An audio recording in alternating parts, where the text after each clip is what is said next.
So welcome to the New York City Fair LIAND first joint virtual town hall.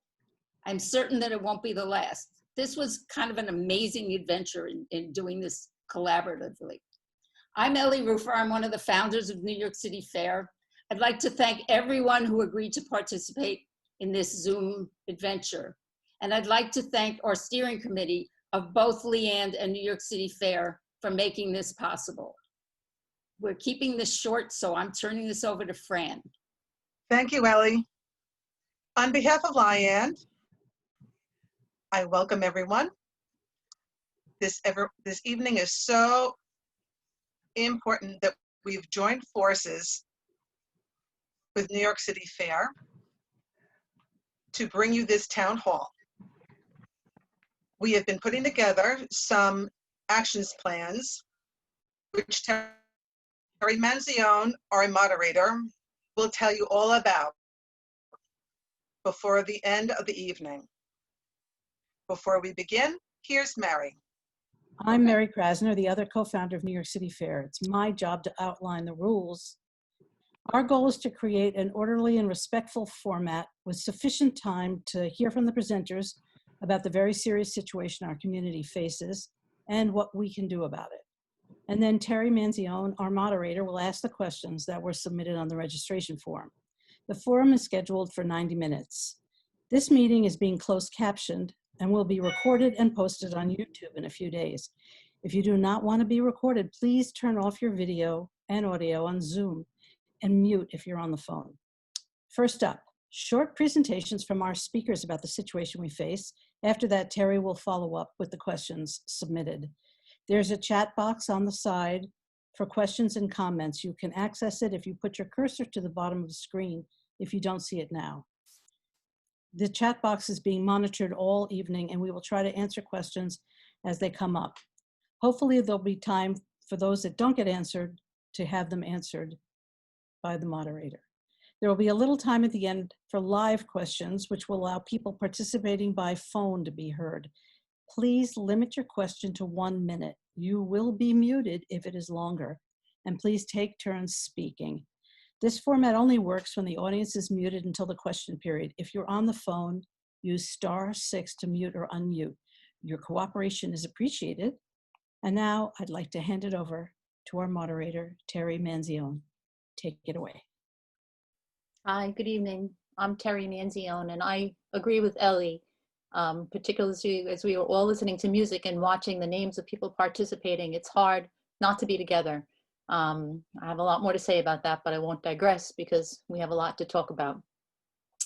We have a lot of crucial information that we're going to share tonight about the realities that all of us who care for somebody with an intellectual or developmental disability are facing right now. Our panelists, Susan Constantino, Robert Budd, and Wini Schiff, have more than 100 years of combined experience working with and advocating for people with intellectual and developmental disabilities. And that's why we asked them to be here tonight and to talk with you and to talk with us. Our first panelist is Susan Constantino. She's been the president and CEO of Constructive Partnerships Unlimited and Cerebral Palsy Associations of New York State, CP of New York State, since 2004. She has delivered services to a membership network of 24 affiliate agencies across New York State, with a career spanning close to 40 years, advocating for and working to enrich the lives of people with disabilities and their families. In addition, she's a founding member of New York Disability Advocates, also known as NYDA, and it's NYDA who's going to be helping us, the group that's here today, New York City Fair, LIAND, and all of you, work on the action steps that we're going to be discussing this evening. After Susan, we'll hear from Robert Budd. Robert Budd is the Chief Executive Officer of Family Residences and Essential Enterprises, also known as FREE, a not-for-profit agency that supports individuals of all abilities in a variety of settings with a full array of support options.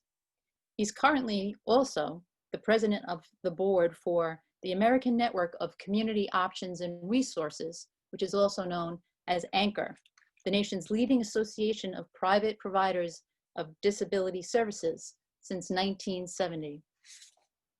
And last, but equally loved, is Wini Schiff.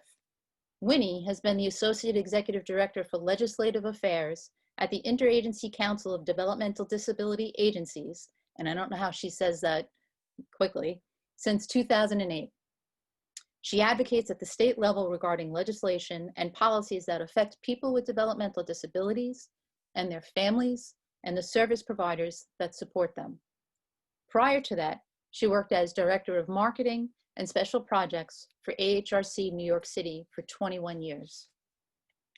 And now I'd like to turn the program over to Susan Constantino to begin her presentation with her opening remarks.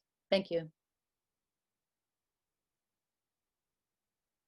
Thank you, Terry. Thanks very much for the introduction, and thank you, everyone. I'm really happy to be here again with what I think are the most active parent groups in this whole state and perhaps in the country. And we need you more than ever now. I think that what we're looking at right now is probably the most dangerous time that we have had in our field since I can remember, and I have been on it for a very long time. As you know, before COVID, before this pandemic began, we were already, all the providers were already advocating for a 3% COLA, or cost of living adjustment, because we had not had one for 10 years. Agencies were already in trouble. And now what we come to is almost double the trouble.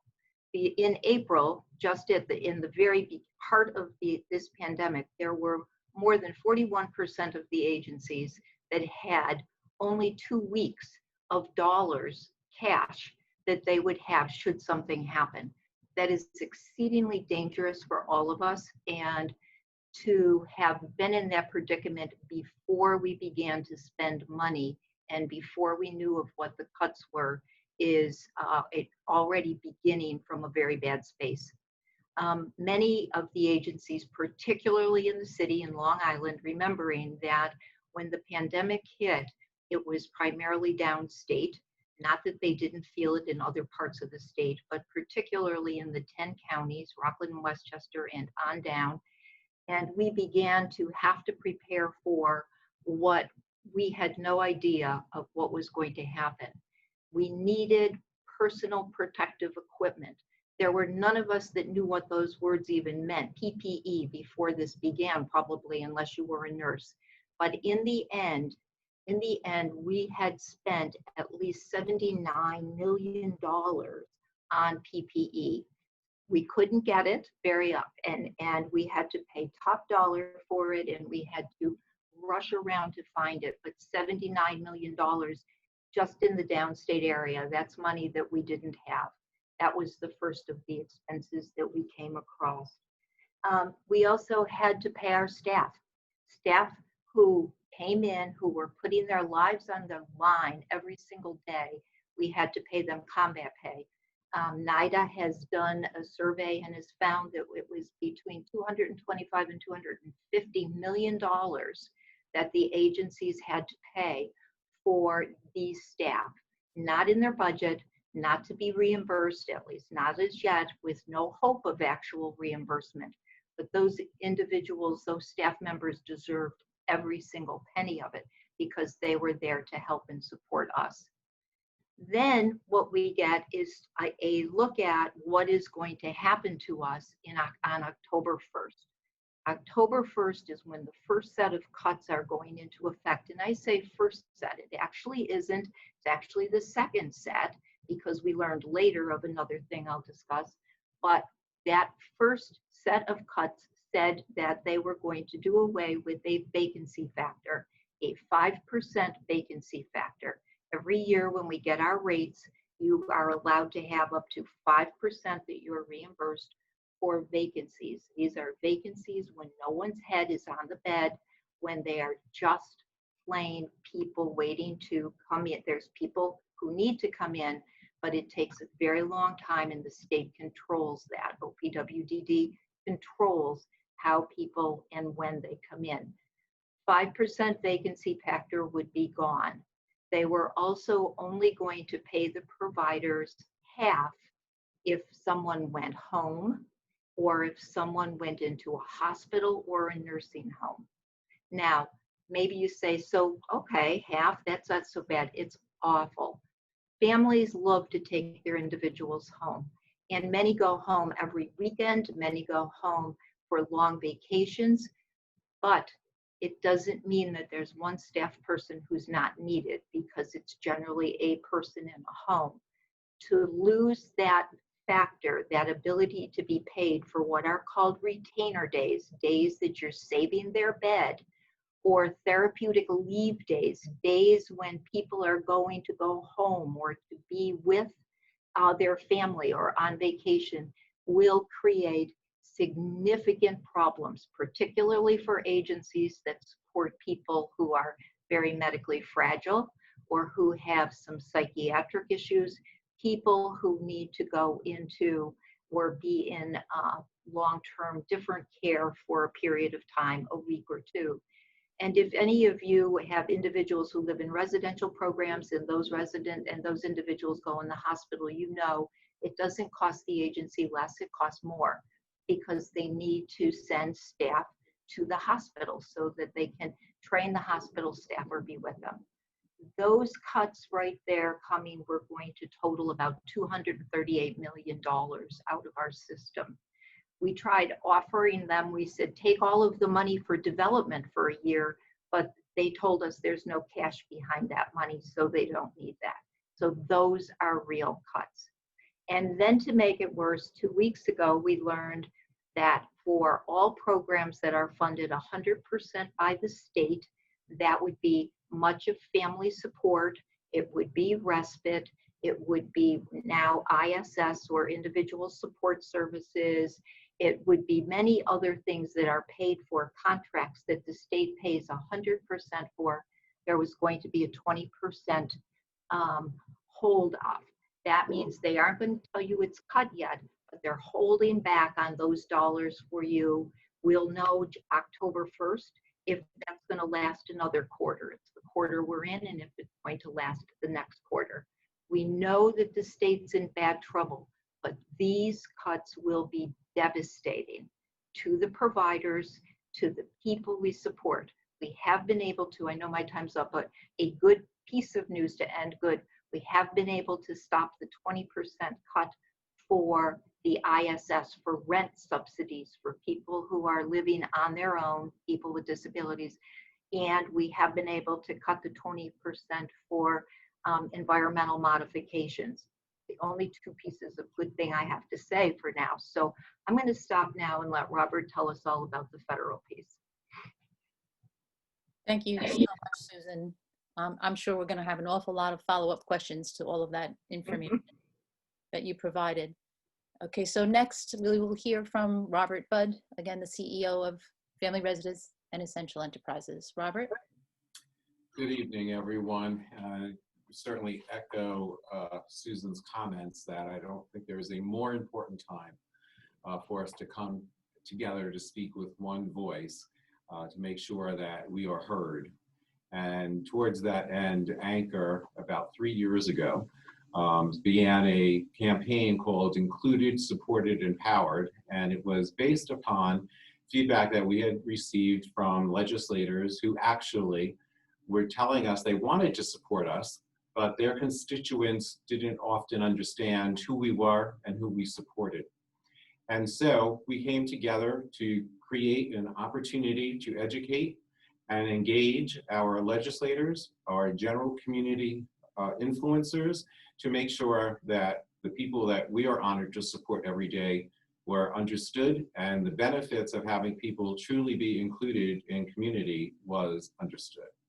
And that campaign actually positioned us rather uniquely. I wish we could say that it was purposefully, but who knew a pandemic was about to unfold and the implications of that. So we took our Included, Supported, Empowered campaign and turned it into the Pound Forgotten Faces campaign. And I share that with you because the name is indicative of the feedback that we were receiving during this true crisis period, where people kept on saying, well, you know, we're dealing with so much. It's not that we intentionally left you out, we just forgot. And we're like, well, we cannot be forgotten. Hence, pound forgotten faces. And we concurrently had written legislation that we thought might gain some attention. Quite honestly, we hoped, but didn't necessarily believe that it would turn into this wonderful opportunity that's been created in what is referred to now as the third tranche with the HEROES Act. And what that is reimbursement for organizations within our field across the nation to be reimbursed for many of those millions of dollars that Susan just highlighted for personal protective equipment, PPE, as well as being able to acknowledge not just with recognition, but with concrete reward in finance, our heroes within our field. And so those are the two main points of the HEROES Act and what is now called the HEAL Act, which is the counter to the HEROES Act that Congress passed. Quite honestly, the third tranche, there were many people who said this cannot be done. There are way too many priorities. There are way too many influencers who have much greater impact than our field. And so I share that backdrop with you because I think it's inspirational. I'm always reminded, one of my absolute favorite quotes is Margaret Mead, who always referenced that the only thing that's truly made a change in our world is a group of dedicated community citizens. And so I think the success in the third tranche really speaks to that was just a battle. The big war actually is for this fourth tranche that's in heavy debate right now. And so just for, I hate to be redundant, but I know we have people who follow all of this very religiously, and I know we have people who don't, and or rather appalled by the alphabet soup that they often hear about. So I just want to provide some context for what's occurring on the federal level currently. We have, through Congress, a commitment for our field specifically for HCBS services, including ICFs, which are not HCBS, but are what they call mirrored services on the federal level, for a 10% support to all services across the nation. That's already passed. There is absolutely no money designated in the counter proposal that the Senate offered for our field. And so we have turned our Pound Forgotten Faces campaign into a national effort to try to replicate the success that we are coming off of in the third tranche to make sure that federally, all our agencies within our field across the nation receive monies directly. Now, I know many people have many different feelings, and there are many strong feelings around politics nowadays. So I want to be clear that this is not a political statement, but it's a statement of fact that we also provided on Anchor's website, which, by the way, we made open to every advocate. You don't have to be an Anchor member to be able to go on to the Pound Forgotten Faces campaign. But another report that we made available is one that was recently done by the Kaiser Foundation that looked at the last 4 years and the number of cuts that have taken place to Medicaid and the number of proposed cuts to Medicaid, including taking away Medicaid as an entitlement. And that's one, in 2017, that's one of the first battles that our included, supported, empowered campaign advocacy allowed us to win, is that we managed to preserve Medicaid as an entitlement. So imagine if each state had the ability to say what their Medicaid commitment would be based on their financial circumstances. Imagine if that had gone through when we were in the middle of this current circumstance. Now, our governor has been very clear that without federal support, then there are very severe cuts, actually worse cuts than Susan highlighted, that will be necessary. Our job as advocates is obviously to make sure that we understand for all the advocacy we do on a state level, if we don't win the federal argument, the state's not going to have much recourse. And so I don't know that people are always clear that the federal advocacy piece is not just a matter of philosophy and policy and regulation. It actually is often the driving force for what states can afford to do. And so I just wanted to make sure that we are building on a success but that success was months worth of advocacy even after it was passed, because we had organizations that also are funded by Medicare. In our case, we received a check for $1,500, and they said, well, therefore, you've already received your funds. But an agency our size, actually, to give out our heroes pay and to reimburse $1 million worth of PPE was due for a couple of $1 million. Just to give you a perspective of why advocacy is so important. And the federal government refused to open the portal to agencies that had gotten those few dollars on the Medicare side. It was only through advocacy that that portal was reopened, and now truly heroes pay can be accessible by all organizations across the nation. That's the difference a collective voice can make. Okay, thank you so much, Robert. And we're certainly going to have several follow-up questions to all that terrific information you just shared. So thank you again. And now I'd like to turn the program over to Wini Schiff. Hey, everybody.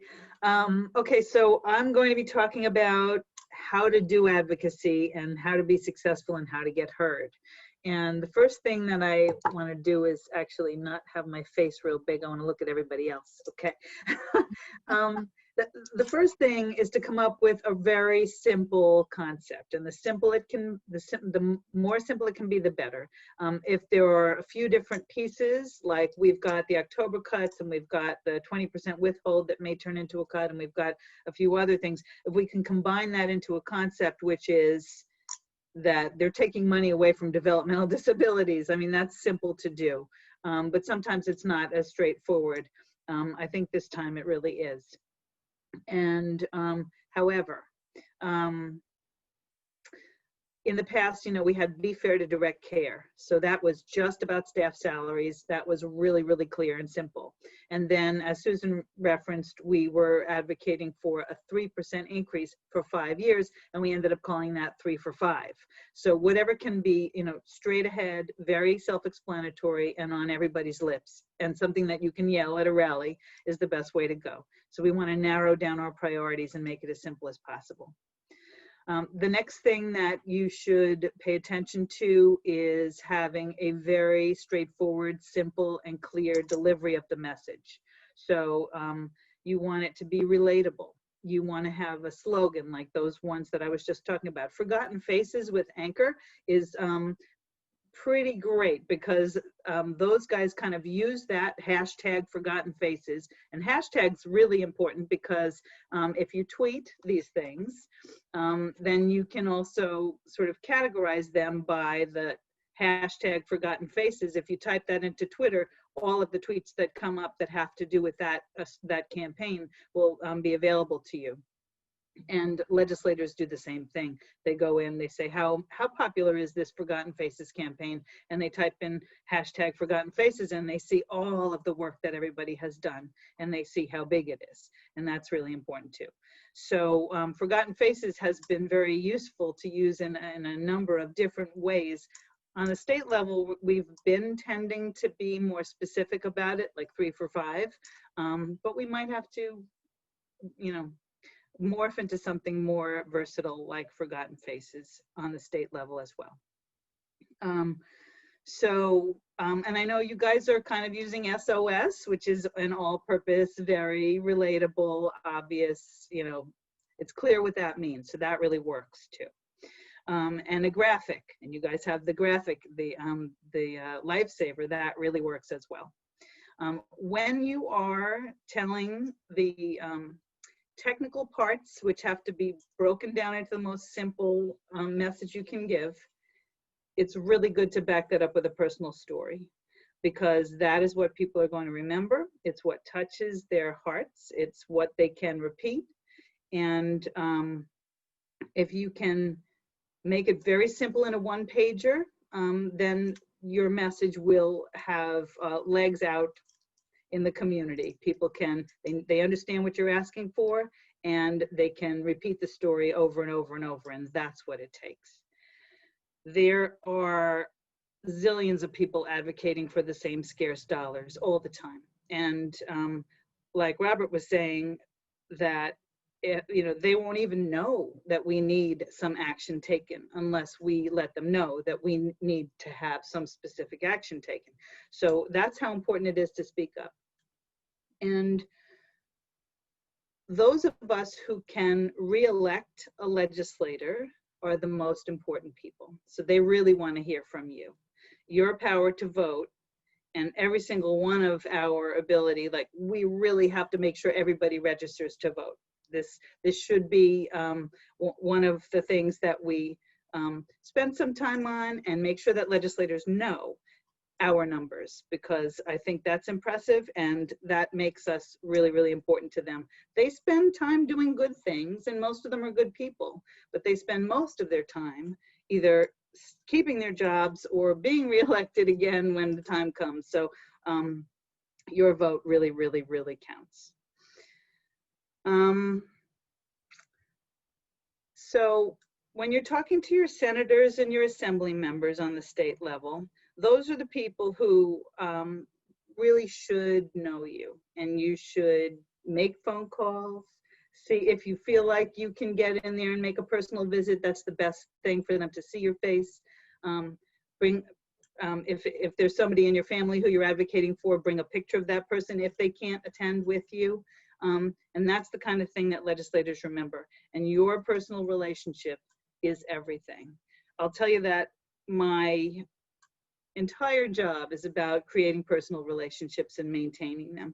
And then when you make a phone call and you need a favor, or you want them to just give you 3 minutes to listen to what your story is, they'll be available for you if they know you and they like you. And for us always to keep in mind that, I think you all probably know this, but going in there sort of angry and feeling like you want to raise your voice is absolutely not the thing to do. And even if they say, what do you want me to do? Or they start to get belligerent, that is absolutely something that you should calmly walk away and try another way, try another angle. And those of us who represent the associations are available to you guys also to give some advice. But that really rarely happens. So senators and assembly members try to be knowledgeable about a lot of different things, but they are not. So don't ever expect them to know what it is that we're talking about. We use a lot of acronyms and jargon, and none of that stuff is helpful. So always assume that they really have no idea about what you're asking them to do, and speak in plain language and give your personal story. And the staff in legislators' offices are very, very important. These are the people who might actually know the content areas. Now in the governor's office, he's got a full complement of staff who ought to know everything about the different content areas. So there should be people dedicated to OPWDD. Currently, actually, there are good people in the governor's office regarding OPWDD services. I wouldn't say the same thing is true for the state education department, but so we're in good shape in the governor's office there. So there, when you speak with those people, if you get the chance, and that's something that you might not get to do, you can count on them to know something about what we're asking for. Winnie, I'm going to jump in here now because that's a ton of great information, and we're going to expand more on that later. Thank you so much. You're welcome. So, of course, all of the registrants submitted many, many questions, and we had an actual committee of 6 people or so who called those questions. And I see some of those questions popping up in the chat box, so we're actually going to get to some of those questions specifically. But because we had hundreds of questions, there were basic themes that we found. So we narrowed it down to present them. So the first question will be for Susan Constantino. And that question is, in the coming months, if we see multiple failures of provider agencies, do you understand the state to have contingency plans for those who may find themselves without service providers for their services? I feel really badly having to say this, but no, I do not see that the state has made any plans at all for that. There has been a feeling on the part of the state that the providers somehow pull it out that the providers somehow will find the money, that the providers won't let anything happen. I think that all of you as parents can rest assured that the providers won't let anything happen to the individuals that we support. But will we have to make changes? Yes. Will we have to do things differently? Yes. And will we do it ourselves? Yes, because that's the only group that we have. There will be agencies that will not make it. They will not. A part of us wants to say, we're not going to pick them up and catch them because we want the state to understand how dangerous this is. But you all know as much as I do that the part of us that does what we do every single day won't let that happen. Somebody will be there to come in and try to support the agency. There's groups of us right now that are currently working with OPWDD on how to stop some of this or what to do with it, with little groups of folks from OPWDD, not everyone.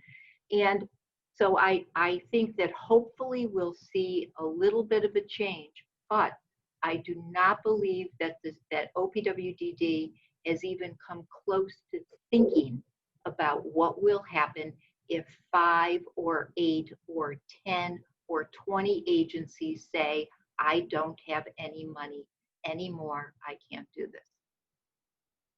Well, that's really very sad. And also a lot to be said for yourself and the professionals like you that would say, even though you're all under such fiscal strain right now, that you'll do your best to go and pick up those agencies when you possibly can. I'd like to turn back to Robert now, because when you spoke a lot about advocacy on the federal level, but you didn't give a lot of very specific examples. So I was hoping that maybe you could give us, 1 or 2 or 3 just specific advocacy actions. I saw somebody in the chat box said we need a march on Washington, which would be wonderful, but obviously right now with COVID, I think it would be somewhat impossible. Not to say that we can't do that in the future when it's safe to do that. So Robert, if you could just give us your opinion on some advocacy action steps that we can take on the federal level now. Sure, great. So knowing I had to contain it to 3 minutes, I figured we'd have an opportunity to talk about action steps as well. So pound forgotten faces, if you type that in, it'll actually take you to the link. And it's designed, and I only semi-humorously share that I was one of the test cases because I'm terrible with technology. And so they sent it to me without any instructions, and I was able to do it, and then they knew it was ready for a public launch. So it literally it's 2 clicks. It only requires you to fill in your name and your address. It will automatically tell you who your elected officials are, and it'll automatically send emails to all of them. And you can personalize the message, or you can use the message that has already been created. Either is effective towards the point of what do demonstrations, and if these were different times, we would be looking for more Anchor. In order, in 2017, the SOS campaign slogan that is borrowed from Anchor. The Save Our Services campaign included monthly fly-ins to DC, where we actually just stayed in the hallways, stayed on the steps, and that was definitely part of our campaign then. So that is certainly media attention, anything you do, but what we did instead is we launched a series of articles, radio opportunities, PBS specials. We've been on pretty much every major network at this point with the campaign, and that's a different way of garnering the same type of media attention. But each and every one of us can send that link to our circle of influencers, and everyone, it literally takes less than a minute. It's 2 clicks, and you just have to know your name and your address. So that's something we can all do, and literally, usually interns, I would defer to Wini, but I'm sure Susan would also agree. It's usually a poor intern who sits there every night and literally just counts the number of inquiries or comments they've received on certain topics. And so we need to be very strategic about making sure we're in the upper portion of all those counts. And that's why we made it so simple. And thank you so much, Robert. You know, that it really has caught a buzz, you know, in the parent advocacy community. You know, the Anchor 2-click, I've heard it. I know a lot of people have heard about it. So thank you for sharing it with now almost 400 people. So Winnie, if we could come back to you. Again, this is a question that we culled from questions that were submitted by registrants. Are there any particular people that it's important to influence in New York State who aren't part of the legislature, but are part of government, excluding OPWDD? So I think the most important person and the one who's really always the target, no matter who might be our secondary target that we might go for first, is the governor's office. And to the degree that we can get media coverage, and that's any kind of media coverage for the things that we do, the governor will notice. And he is very influenced. Every time we get an article in the New York Times, boy, he notices. I mean, sometimes it doesn't make him happy, but he realizes that he has to take action. And it requires that little bit of discomfort to get him to move. So if you guys can get media coverage for things that you do, that would be the best thing. And then it's also the staff, you know, in your local Senate and Assembly offices. They're also quite important to you. Okay. Thanks so much, Winnie. Thanks, Susan. If we could jump back to you. You have described millions of dollars in cuts that the agency that serves our children have sustained. What types of actions have the agencies taken as a result of those cuts that have already been sustained? Yeah, thanks. Oops, there we go. Thanks, Terry. Well, I think that the agencies have already started taking many cuts to what it is that they do. I will just talk to you a little bit about my agency for one moment, which is in New York City. And we've already started to look at, you know, how many staff do we really need? And that's a very scary thing when you're working with folks who have very significant medical issues.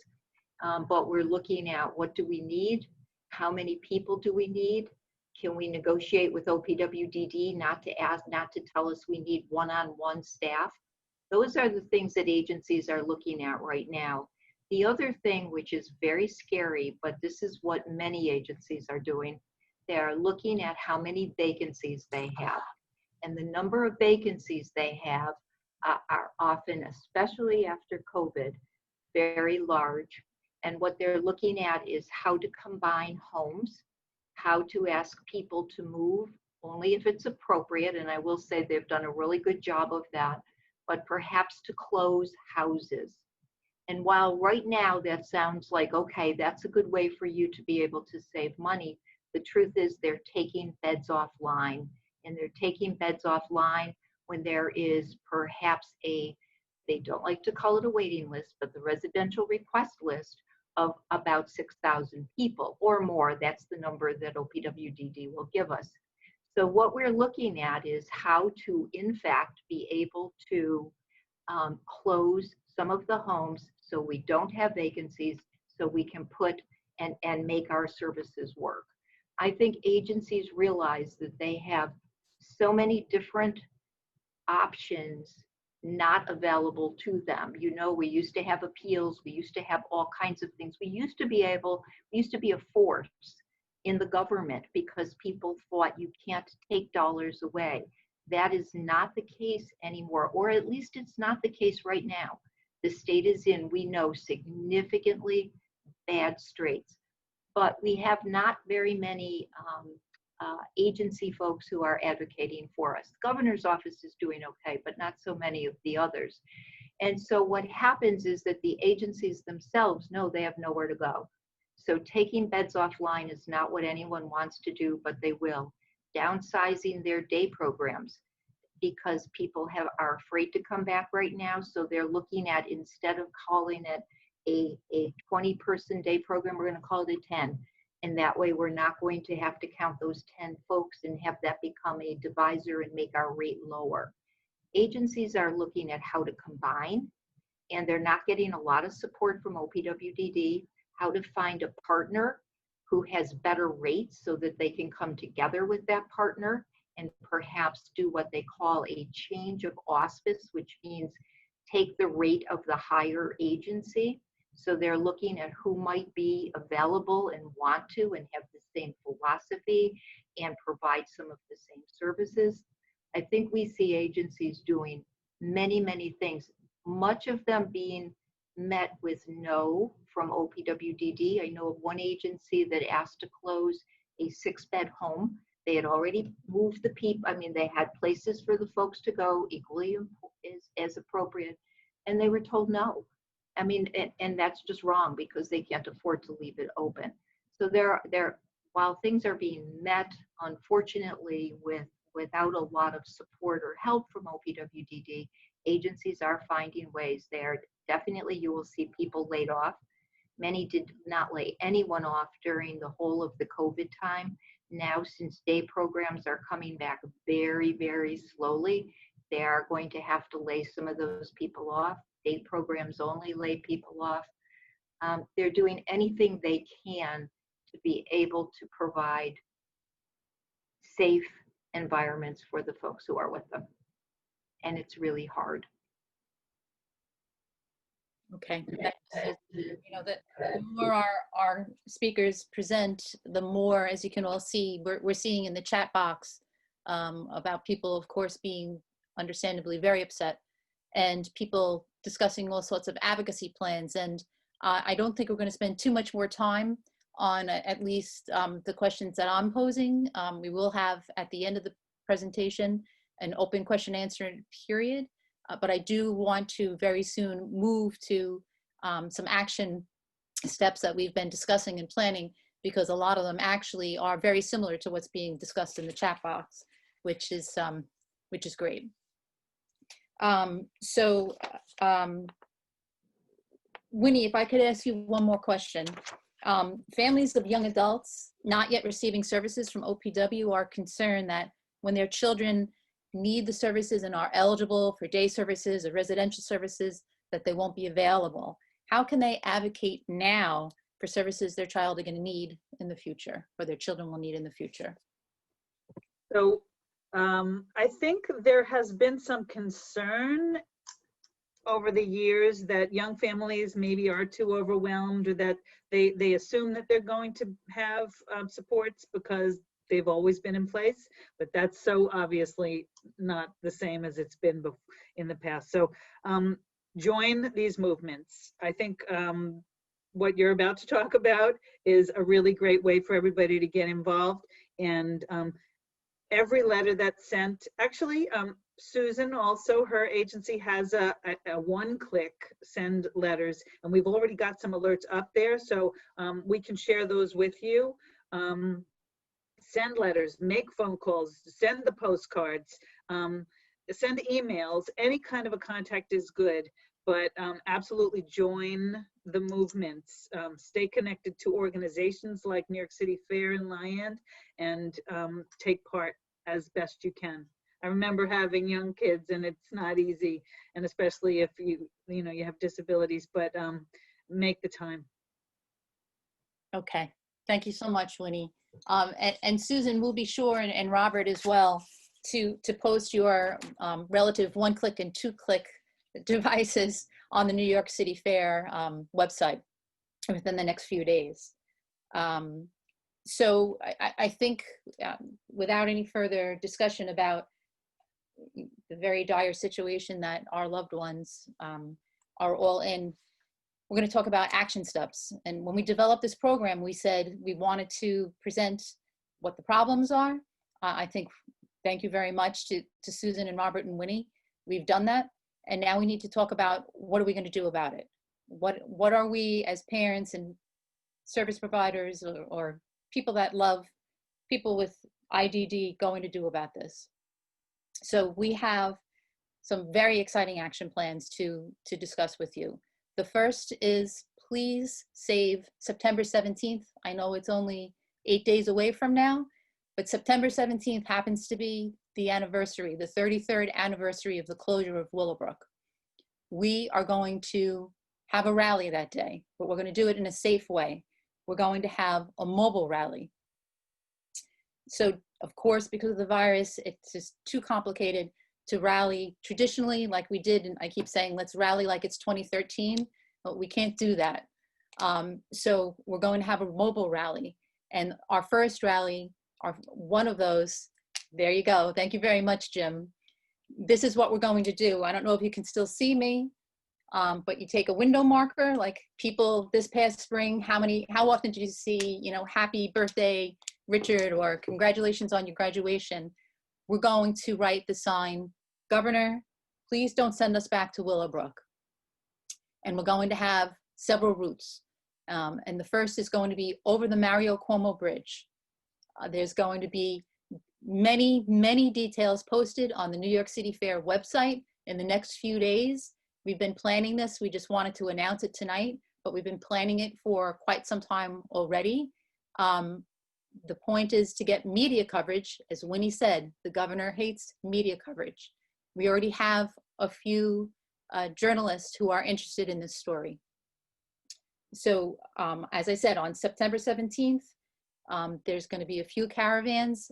Details will be announced in the website, but if everybody can write the same message on their rear windshield, Governor, don't send us back to Willowbrook, and we will drive over the Mario Cuomo Bridge. We'll have people positioned in the pedestrian path that's there as a pedestrian bicycle path to take pictures and video and to share with the various media outlets that we've already made contact with.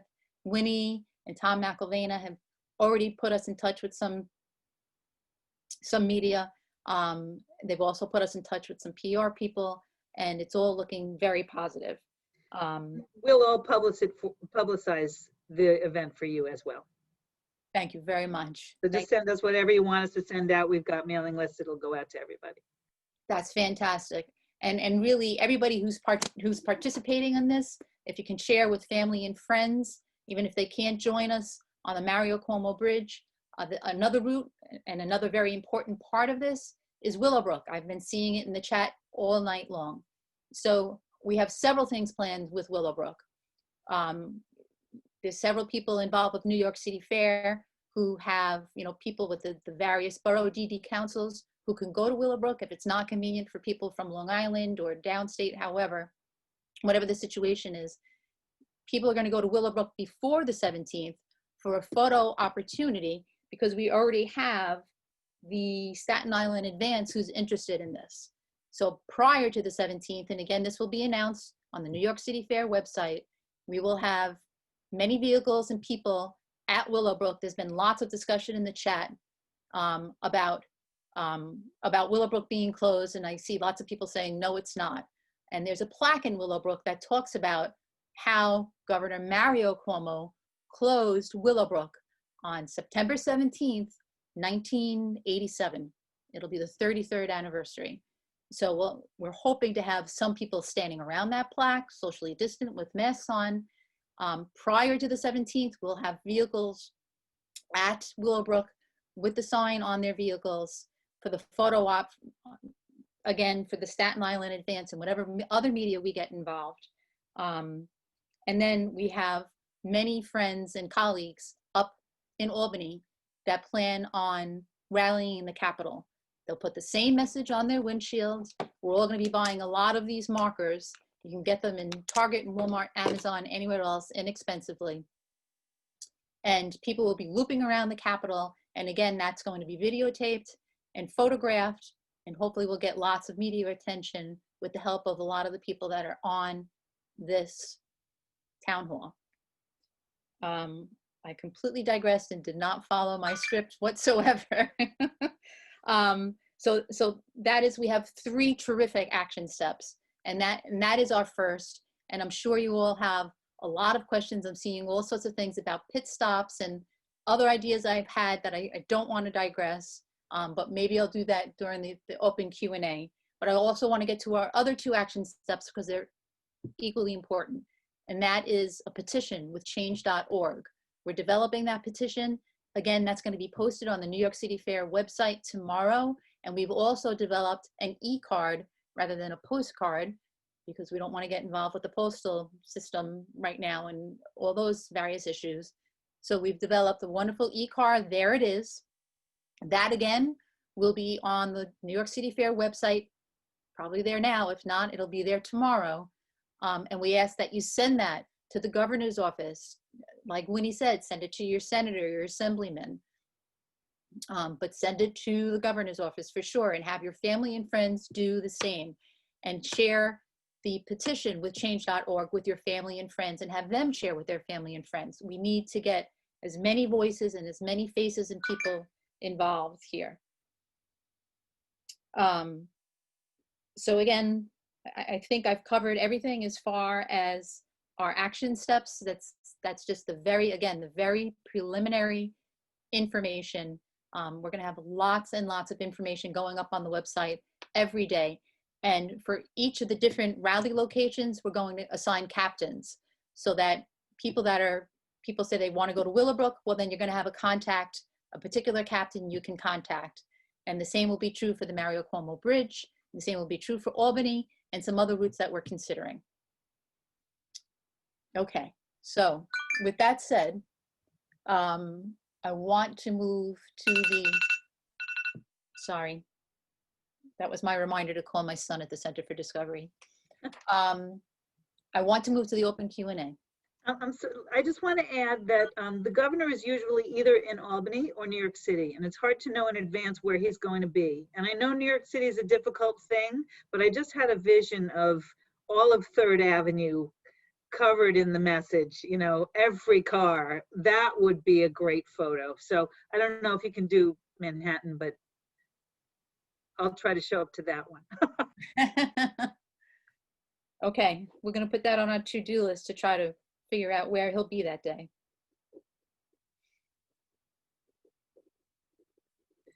Okay. They don't say where he's going to be until that morning, so we have to really. Okay. Yeah, so that could be tricky, but we'll work on that.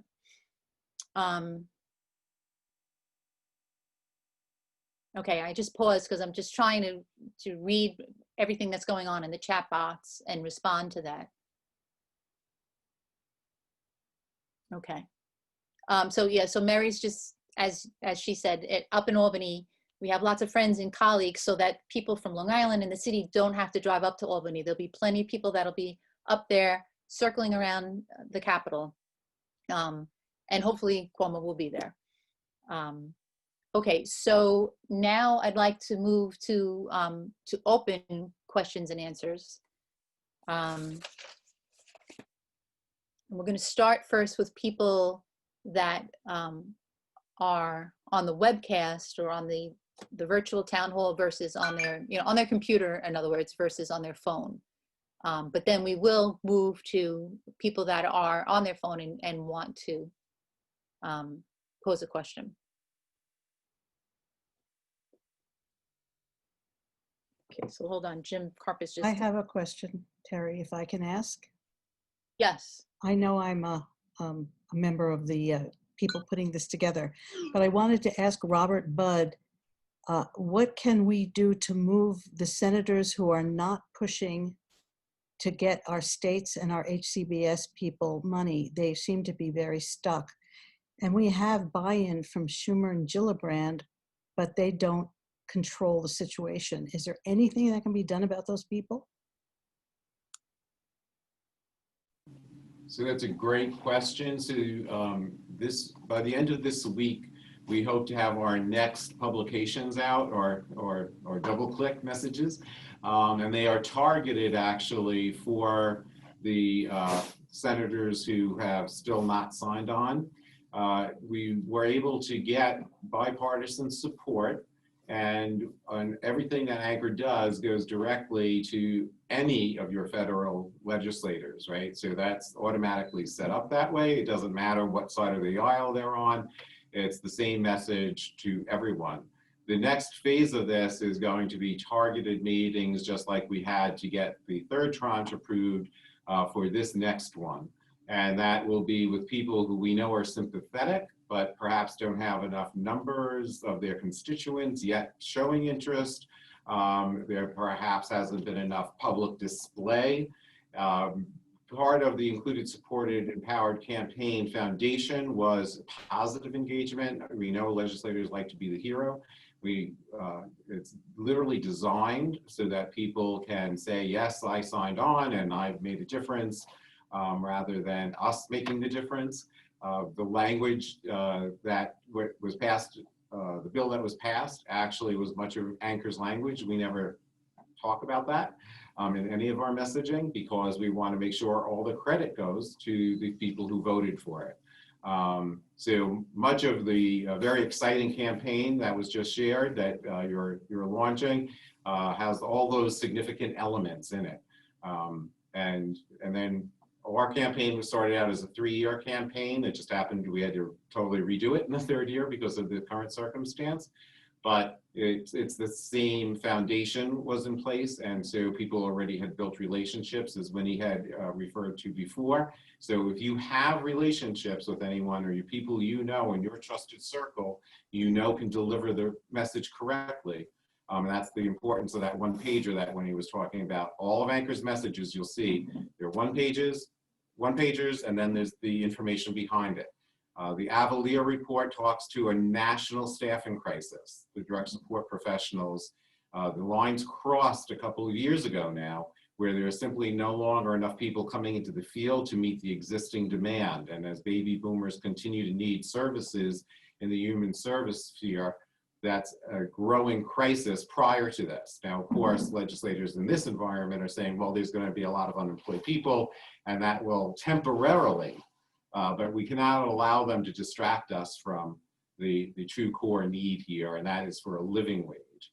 And that was the success of our campaign on the statewide level, was focusing on the difference between a living wage and truly recognizing professionals versus viewing us as charities and people who are equivalent to minimum wage workers, and they certainly are not. I'd like to add a little thing about the Senate in Washington, D.C. too. So our 2 senators, as we were just saying, are on board. But if you've got friends or family in states with Republican senators, I've reached out to mine, but I think it's time for me to do it again. You know, especially their targeted ones. I don't know if Robert can help us with, I know Anchor probably has some friends who are Republicans, and they have some that really need to be nudged. So if you've got family and friends in states with Republican senators, get to them, give them the message, just ask them to make a phone call or send an email. Or the one-click Anchor thing, that's actually what to do. Yeah, and so Wini raises a good point. There are definitely people we are targeting. That will be part of our, we had hoped to have it ready for this evening, and it's just not. And so I'm exercising great restraint this evening because it's really important. And as you go forward to harness all the really great energy that we're seeing in the chat box and that we're hearing in questions, it's very, very important to remain strategic and to remain very purposeful. The last thing you want to do in this environment is to tick off a legislator and have them or their key staff members get turned off to your approach because you didn't give them the opportunity to respond to something, more positive. Thank you, Robert. I mean, that's what we've been saying is, in some of the messages, particularly in the message that we decided on for the rear windshields, to be more positive toward the governor, to express just how dire the situation is, but as possibly positive as you can be. And just very quickly, there's a lot of people that are saying in the chat box, how come we forgot Long Island? As we were planning this, and believe me, there was a lot of planning that went into this town hall, we were concerned that we were throwing a lot at the participants. There were 800 people registered by way of what was going on with the situation and how dire it was. So we wanted to be careful with how much information we threw at everyone in regard to the dire situation and the action steps that were planned. But yes, we have discussed action steps for Long Island, and one that we thought is a good idea, and that'll be kicked around, certainly based on what's in the chat and among whoever wants to be involved, is to have whoever's going to participate in the Mario Cuomo drive over from Long Island can meet at certain exits on Long Island and caravan from there and get the news coverage of that caravan on the Long Island Expressway. For instance, I had suggested exit 39, which is Glen Cove Road. There's a large parking lot because there's a small strip mall there, and people can congregate there and then drive from exit 39 of the Long Island Expressway to the Ardsley rest stop on the thruway. And that's an awfully long drive to have, a tremendous amount of cars driving together with that message to the governor, and then stop at Ardsley, collect even more people, and cross the bridge. So I'm sorry to interrupt the questions, but I needed to respond to all the people in the chat they're asking, don't forget Long Island. Okay. Jessica Campbell has raised her hand.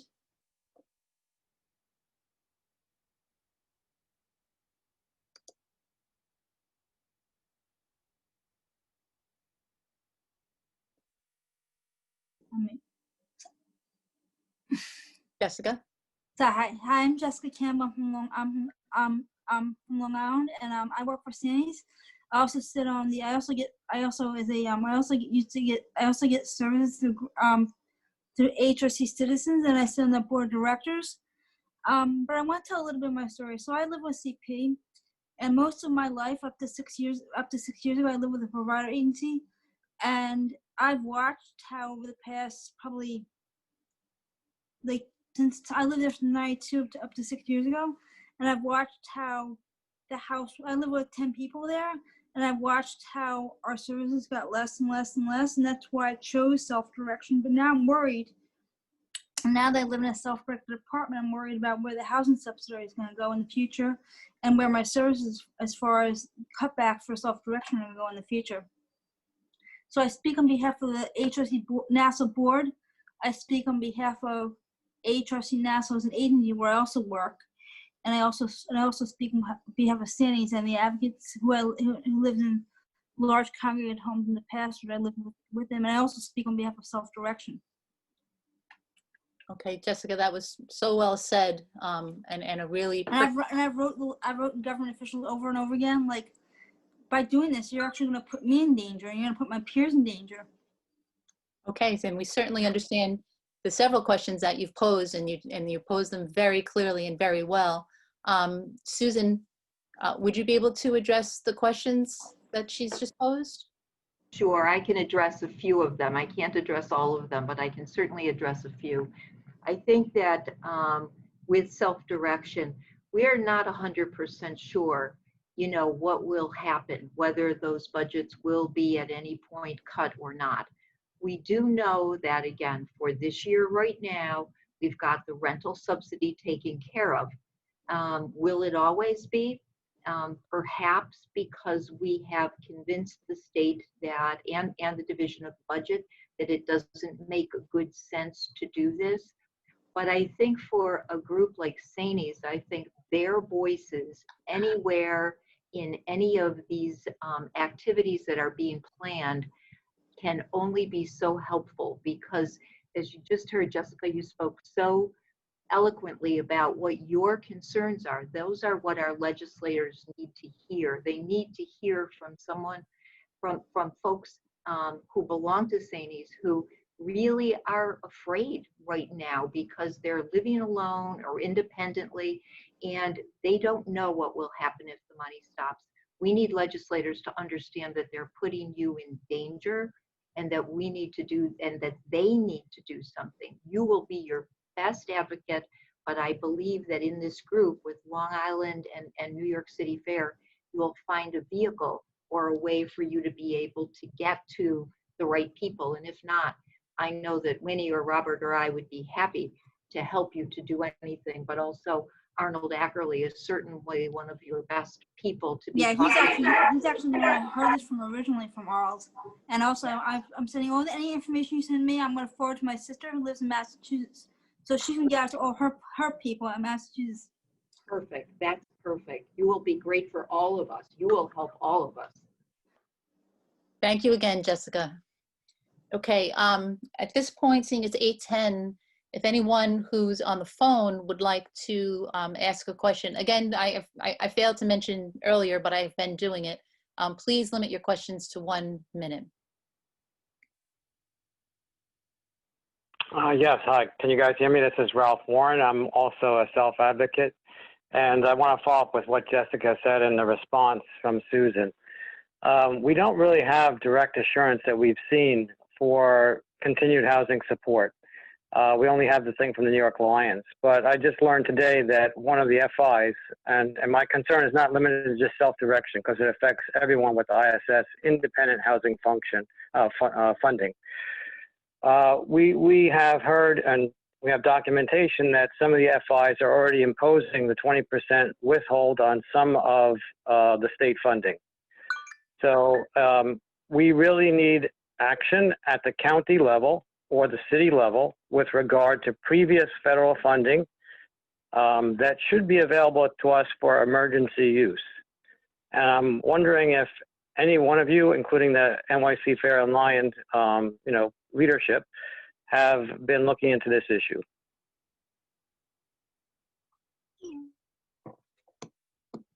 Okay. Which one of our presenters would like to address Ralph's question? I don't have an answer to his question. I would like to say one thing though, and we do know, and it would be a shame if if the FI has started to in any way withhold your 20%.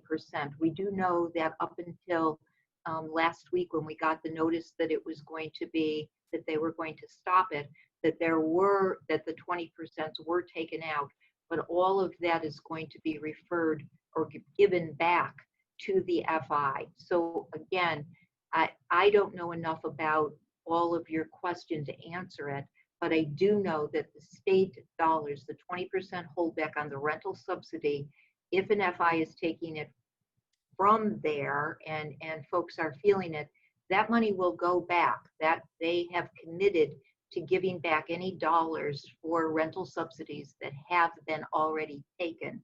So no one right now with what the rental subsidy for ISS is should be feeling this at this point. But I'm not sure I understand the rest of it because I'm just not an expert. Well, I'll put the rest of it in writing, but if you could basically share, because there's a large audience, like, because it hasn't affected me directly. I know other people it has. Mm-hmm. Where do they go to get this resolved on an individual level? I don't know, but I'll find out. If you would put this down in writing, and I would ask Terry if there's a way for me to get this gentleman's name. I will figure out something in terms of getting back to you, so that that we can figure this out for you. Okay. Great. Ralph, you have my email address, so please email that to me, and then I'll work with Susan. Sure. Thank you. You're welcome. For the federally designated funds piece, Ralph, the governor had the authority to divert that fund to hospitals and other crisis related services in general fund. I don't honestly remember the specifics of where the 6% went, but that was why the legislation that was written for the third tranche and the same language is in for the fourth tranche has the monies going directly to services. It does not go through state hands. And just so they understand the significance of that, I don't believe in the 50 years that we've existed as the field, as the community provider field, that has ever taken place before. So you can imagine how well received that was. But we felt it was vital to make sure that the funds were sent to where they were intended. Okay, thanks. Thank you, Robert. Okay, I see in the chat box that Amy Van Dyne, and excuse me if I'm not pronouncing your name correctly, would like to be heard. I don't know, Jim, if you can unmute her. Hi, am I unmuted? Can Yes, people you are. hear me? Mm-hmm. Okay, hi. Thank you. Just a quick comment, and I wrote it in the chat box. I just want to say it where everyone can hear it. You're talking about sending petitions and writing letters. Letters get more attention than an email, but the absolute best thing you can do is get on the phone and call your representatives, your Congress people, your state senators, the governor's office. And like everyone's saying, be incredibly respectful, ask what the right person is to speak to, send an email beforehand. But like I said in my comment, I contacted my brother's state senator on Long Island, had a really nice conversation with her, and she wrote a letter to the governor on my brother's behalf.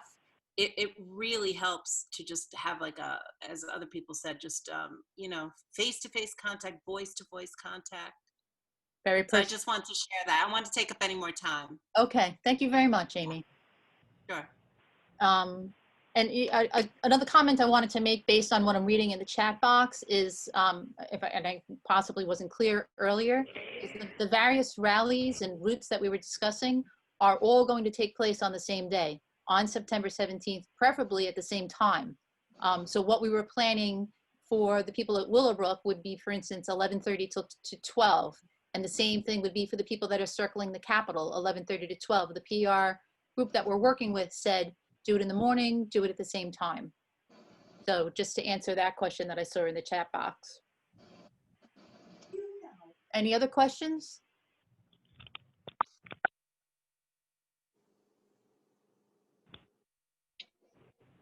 I have a question. I'm sorry, you're cutting out.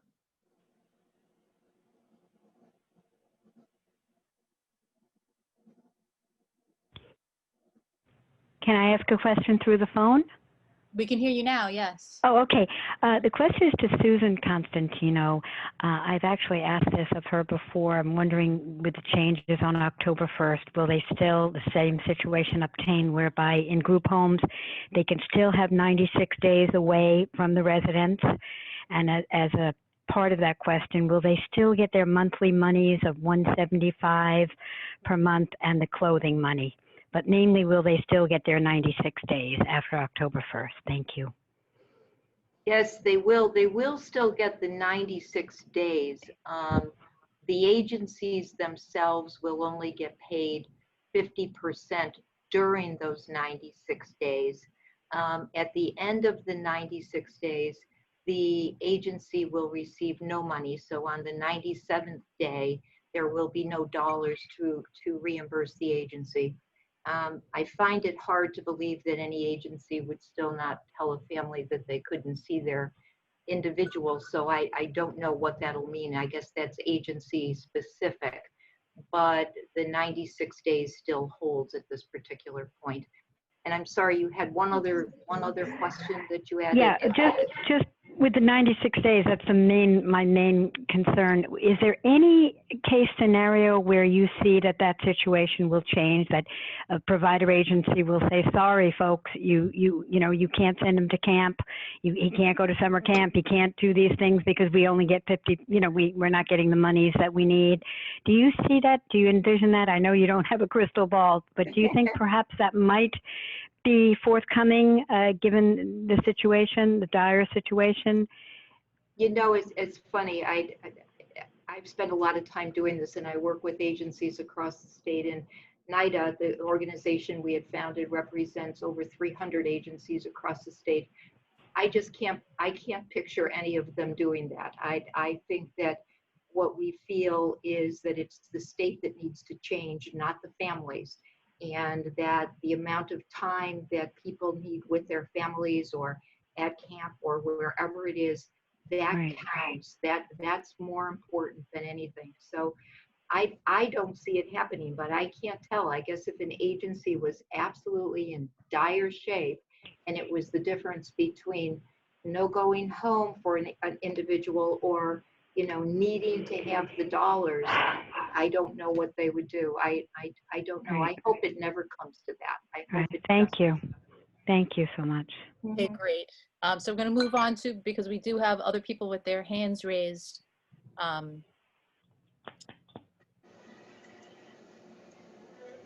Sorry, I'm just having trouble seeing.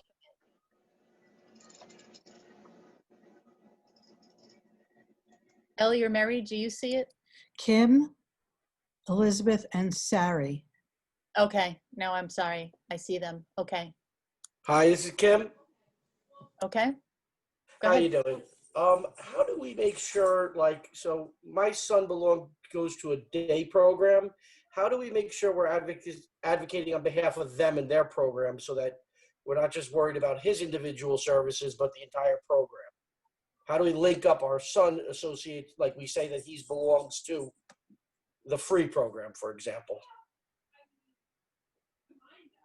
Free. Susan, did you follow that question? All our advocating is actually for everybody and all programs, all disabilities, all ages, all needs. It's not agency specific. Yeah. So it doesn't, okay, so it's not agency or county specific, it is Not all at across. all. It's a state problem. It's a state issue. Gotcha. Okay. Thank you very much. Okay, I'd like to call on Sari Novak. Yes, hi. Can you hear me? Yes. I wrote this question as well. So I heard a rumor that OPWDD is starting to give out a form about trusts, special needs trusts, whether living trusts or when someone passes. First, is that true? And second, if it is true, are they going to count it as income? I know Medicaid is not counted, doesn't count it, and Medicare doesn't count it. Do you guys, anybody have heard anything about that? I believe that's a specific question that would require someone who specializes in that. And I'm not sure if we have anybody at this moment. We will try to get you an answer. If you, Okay. No one's heard that, so. not that I'm aware of. Are you aware of anything like that, Terry? No, I'm not. I have not. And I think I see Susan Constantino shaking her head no as well. But we'll find out for you. Absolutely. Okay, thank you. Oh, also, where do I contact that I would like to be in that car caravan? Who do I, is that a registration to? Yes, there's going to be information on the New York City Fair website starting tomorrow. So just continue to check back on the website and you'll see the information about the various rallies. It will go out on Facebook and Twitter also. Okay, thank you very much. Okay. Thank you. Let's see. Elizabeth has her hand raised. I don't see a last name. Elizabeth's iPad. Elizabeth. Yeah, hi. Can you hear me? Yes, Very common name. Okay, can you hear me now? Yes. Okay, I just want to thank you all for putting this together. For many months, I felt that we needed to get out into the public, and like you so clearly stated, we need to be careful and conscious of all of the restrictions that are on place for demonstrating. And certainly, I think the drive-by is the best idea that we can come up with at this time. So I've put my email in the chat. I'll gladly volunteer for Staten Island. Any way that I could help you organize and any way you need us, I am there. So again, I appreciate all your hard work. I know it's not easy with what all of you do, but I appreciate what you are doing for all of us. And I just want to thank you. Thank you. And What thank you for building? volunteering to help. 75? Thank you very much. Thank you. 75? Look at all, I don't know what you're talking about. Look at that. Somebody needs to mute. because there's some feedback. Jim Zukowski. Yes, hi, can you hear me? Yes. Oh, hi, thank you. Quick question in regard to the open beds for the group homes. Would it be considered that a bed is open if a family member is from a group home is staying with their family in the family's home temporarily during the COVID outbreak? Would that be considered an open bed, or would that not be considered an open bed as far as reallocating resources? Second thing, not a question, but a comment, as far as that question earlier about a special needs trust, there are attorneys who specialize in that, and the whole purpose of that is so that inheritances can pass to the special needs trust without impacting the individual's income in such a way that it would take away their benefits. So you would need to reach out to an attorney. We have, my wife and I have done that, and it's very important to do that. Absolutely. Thank you, Jim. And before I turn it over to Susan, just because I am an attorney, when you reach out to an attorney to do that, please make sure it's an attorney that specializes in supplemental needs trust, estate planning, not somebody that does, you know, car accidents and real estate closings and wills. I just want to be sure, Jim, that you know that there is no bed that where an individual is in that bed but is at home with his family, especially during COVID. That bed is not going away. That belongs to whoever is home with their family. Agencies have so appreciated family members taking individuals home to help us to keep everybody safe. That is secure. You do not have to worry about that. Great, thank you. And Teresa, nice job clarifying about the type of attorney. That was a great answer. Okay, thank you. Okay, Clifford Heimowitz. Yeah, can you hear me? Yes, we can. Okay. I haven't heard any mention about the transition to managed care.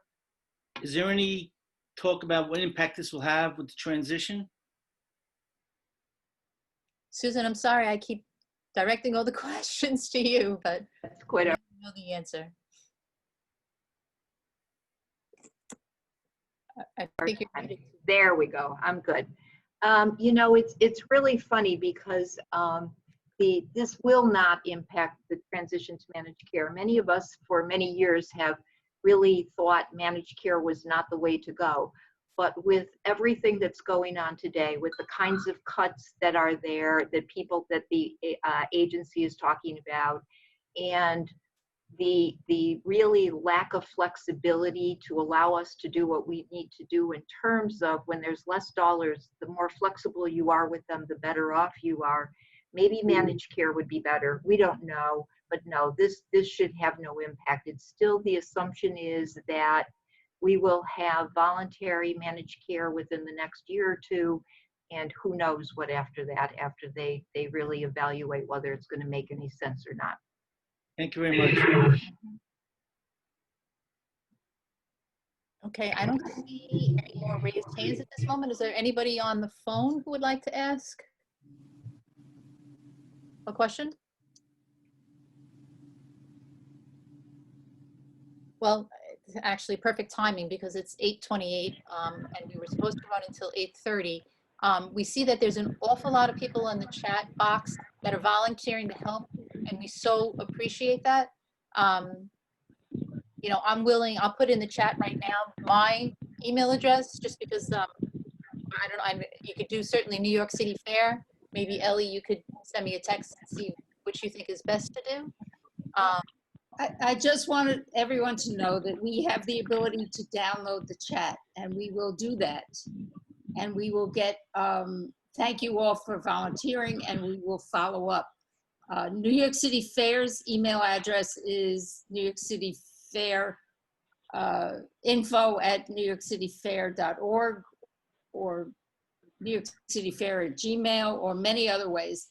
But you will hear as soon as possible all the information that we've been figuring out on the website, on Facebook, and by email.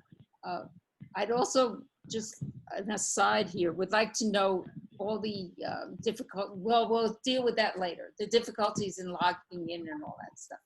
But I think this was a wonderful, wonderful event, and I'm thrilled. And the partnership was great. And thank you, Terry and Fran and Roy and everybody else.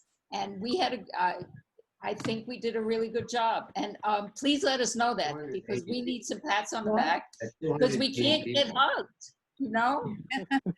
Really can't. Thank you to the New York City Fair. I really miss that. And oh, yay, we're getting, take some screenshots, Jim, of the thumbs up, please. Because Terry was outstanding and everything worked. And thank you, Terry.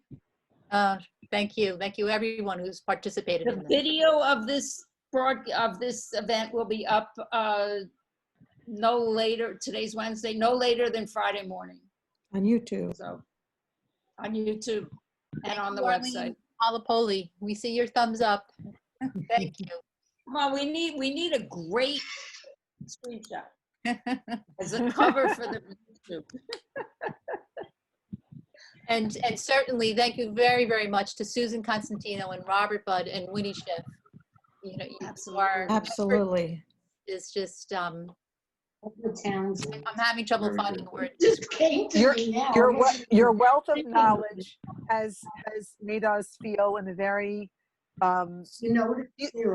temporarily peaceful way that knowledge is power.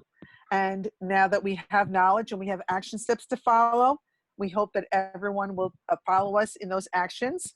And thank you to our colleagues in New York City Fair, that LIAND in New York City is now joining forces. And it was a great event. So thank you very much for joining us tonight. See you all on the bridge. Okay, people can do a quick thumbs now. Now I can get a screenshot of that. That'd be great. Let's see thumbs up from people. Hey, Boltons. Thank you. Okay, enjoy the rest of your evening. Thank you. And thank you, Jim Carp, for putting all the tech together. Yes. Yes, thank you. Thank you, everyone. Thank you. Good night Take and good care. See you on the bridge. Night. Good night.